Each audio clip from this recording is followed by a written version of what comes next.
Hi, my name is Bethany, and today I'm going to be talking to you about stimming. So what is stimming? Apparently it's called self-stimulatory behavior, which is why stimming is a lot easier of a way to say it. But basically, it's a way that people can kind of help themselves regulate their emotions or what's kind of happening on the inside. Now, this is not something that is only, people who have Asperger's or autism do. This is something that really everyday people do anyway.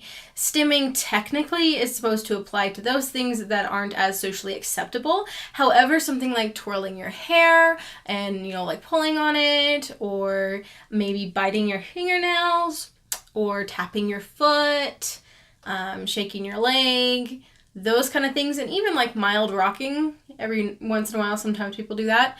Those kind of things are stims. Now, I'm not saying that everybody actually stims like someone who is on the spectrum, but I just wanted to kind of help you relate to what this is, what this behavior is, and help you understand that it's just like the same thing you probably do when you're nervous. So to really be considered a stim, people would technically put it under something that's not really as socially acceptable. So if you saw my previous video where I talked about being diagnosed with high-functioning autism or Asperger's, I showed you one of my stims, which is called finger flicking or something to that effect. There's also what they call hand flapping, which can be of various things. It could be like this or like this.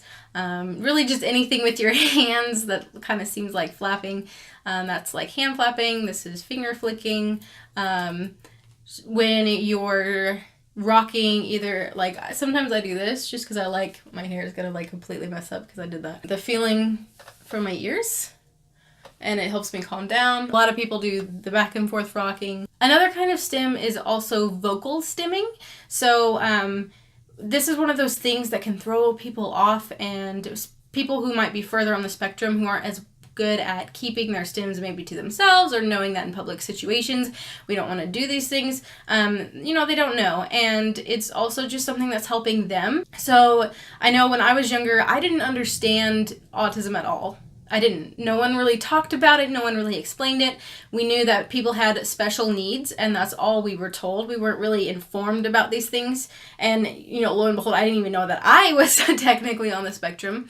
Because, as someone who is high functioning and would be more considered Asperger's, I look around at people and I see how they act, and I tend to follow that. And sometimes I pick up people's weird stuff that they do, which is kind of annoying because it just adds to the weird things that I do. I'm able to notice when something is very out of the ordinary. I know we don't randomly scream for no reason, right? Especially for children, a lot of them will scream a lot because they can't really understand what's happening, and they're trying to bring it back into a regulation, and it's hard, and they don't know what's happening, they don't know how to communicate, and they'll be screaming, and people are like, what is going on? Or making sounds like or just just weird things that people might consider tics in sounds. So not just movements, not just like this, they might make sounds that are kind of disturbing to you because you're not used to hearing someone make a weird sound or sound like they're in distress, and you don't know what's wrong with them. Why are they making this sound? But there's nothing really wrong with them. They just are trying to regulate what's going on the inside, and they don't have maybe the same kind of resources you do for calming yourself down. They have to work a little harder because things are more overwhelming. So I just wanted to kind of talk about stimming. Why do we stim? What kind of stims are? Because really everyone stims a little bit. Just people on the spectrum stim more often. So they might get excited about something and be clapping or just doing something. For me, even spinning. And these things aren't necessarily socially acceptable to spin in circles, or to flick your fingers where people can see, or to pull too hard on your hair. Stuff like that. Just because you're not used to it, you might think oh, something is wrong with them.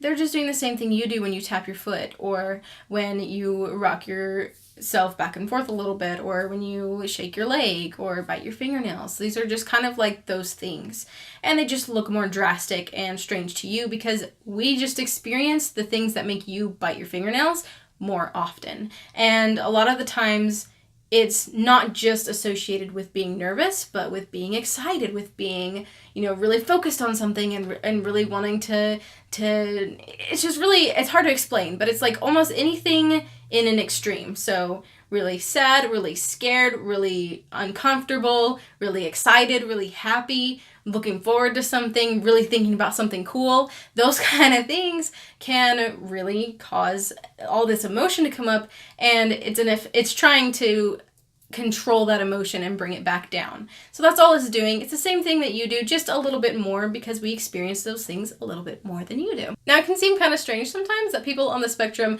can make their own noises or kind of do their own things and still be shocked and or annoyed by sounds and things that people are doing. It's just that way. And making that sound or doing that thing helps the person, but like hearing an annoying sound, it's really annoying and can just grate on them so much. It's really strange. It's just kind of how it works. But it's not something to like isolate people for or be afraid of.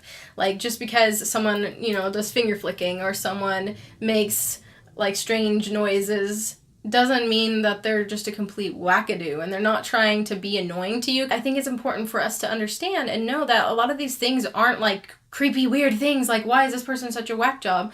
It's not about that. Like, you don't understand why people are doing what they're doing and that it actually helps them. And so to like just look at someone and think they're just trying to annoy you or being weird on purpose, that's not the case. They're just trying to calm down what's going on inside, and they're not always really conscious of what's happening. It's almost like there's a storm building, and for me sometimes that storm builds and I don't really quite understand why it's happening or what's going on, but I just know that there's a storm. And so I'm sure, people further on the spectrum in another direction might feel like that and not be able to put it into words. And a lot of times when we feel overwhelmed, it's hard to speak. I hope that you would understand that really stims aren't some creepy, weird, crazy thing, and it's not a bad thing. It's not a thing to shame or anything like that. And you probably stim a little bit too. So if this video helped you in any way or helped you relate or helped you understand a little bit of what people on the spectrum do and why they do it, I hope that you would give it a thumbs up for this video.